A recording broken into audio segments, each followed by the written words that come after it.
Welcome back. This is the second episode. Remember, I'm taking you through a 7-day episode in which I have picked certain snippets from my current book, which is entitled Succeeding in Campus and in the Marketplace, the 21st Century Lessons. I also like to create in this book Acing Campus and Zooming the Marketplace, because I strongly believe that we can all master the art of personal responsibility in college and even post-college years. I strongly believe, ladies and gentlemen, that we don't need to necessarily drop out of campus to become successful in life, but we must drop out of limiting mindsets. In this second episode, I am going to direct you to my second chapter of this book. And this chapter, I've called it Education is Still the Great Equalizer. Education is still the great equalizer. Ladies and gentlemen, I want you to consider with me very closely, starting from a quote that is christened to have been spoken by Nelson Mandela. Nelson Mandela simply said that education is still the most powerful tool that we can use to change the world. And I truly do believe that this is still true, even in this current generation and in our century today. Why? Because I strongly believe that education is directly correlated and connected to the high quality of life, to longevity of life, to economic prosperity and even economic development. I want you to search and explore this data with me.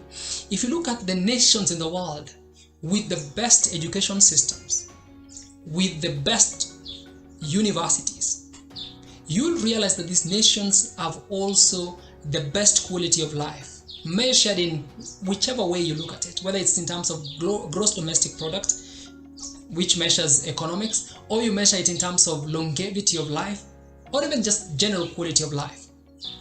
For example, the top universities in the world are located in countries such as Canada, Japan, Israel, South Korea, United Kingdom, of course the United States of America, Australia, Finland, and even Norway. If you compared these nations against their gross domestic product, against the quality of life, against the gross domestic product, you realize there's a strong correlation between these factors and the level of education that these universities or these countries are going by. But ladies and gentlemen, I know many will argue, and in my book I explicitly discuss this. Many will argue that education has not produced the multi-millionaires of our time.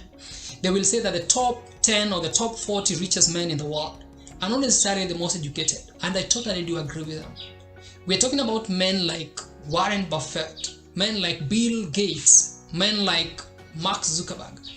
But ladies and gentlemen, I want you to note that for every single one of these gentlemen who have become the most or the richest people in the world, they are against millions of other people who have made it in life, made significant contribution to life and to the world today, to themselves and to the society on the basis of education as their firm ground upon which they stand. Examples abound, ladies and gentlemen. Whether you're talking about abroad, who would have known of Ben Carson, the greatest surgeon of the world, if it wasn't for her mother's constant urge for him to get a quality education? What about in our country?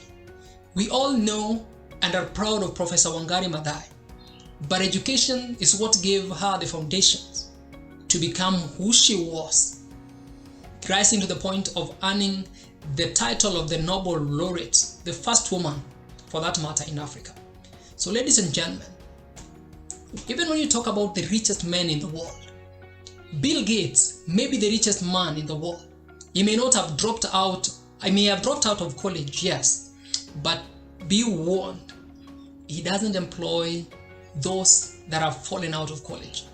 They look for and they make sure they are going to employ the best of the best and from the best universities. When it comes to looking for medical attention, they don't go for those colleges or even, hospitals that are run by mediocres. they go to those hospitals that are run by the topmost graduates of medicine from all over the world. So ladies and gentlemen, I portend in this book very strongly that every young man and every young woman should be encouraged that education is still the greatest equalizer of our time. And education is what can give our young people the most amount of advantage of opportunities to exploit. And I do know there's a position for entrepreneurship and for business. And there's a whole chapter that I discussed that. But at this point in time, I just want us to know for sure that education is still the greatest equalizer of our time. Let me finish this chapter or this particular episode by giving us the last quote by the same Nelson Mandela. And this is what Nelson Mandela said. Nelson Mandela simply said that education is the great engine of personal development of our time. It is through education that the daughter of a peasant can become a doctor, that the son of a mine worker can become the head of the mine, and the son of a farmer or a farm worker can become the president of a nation. It is what we make out of what we have, and not necessarily what we are given, that separates one person from another. Ladies and gentlemen, remember I'm taking you through a 7-episode journey where I'm talking about succeeding in campus and in the marketplace, the 21st century lessons from my second book, Acing Campus and Zooming the Marketplace, where I strongly do believe, ladies and gentlemen, that we all as young people should master the art of personal responsibility in our college years.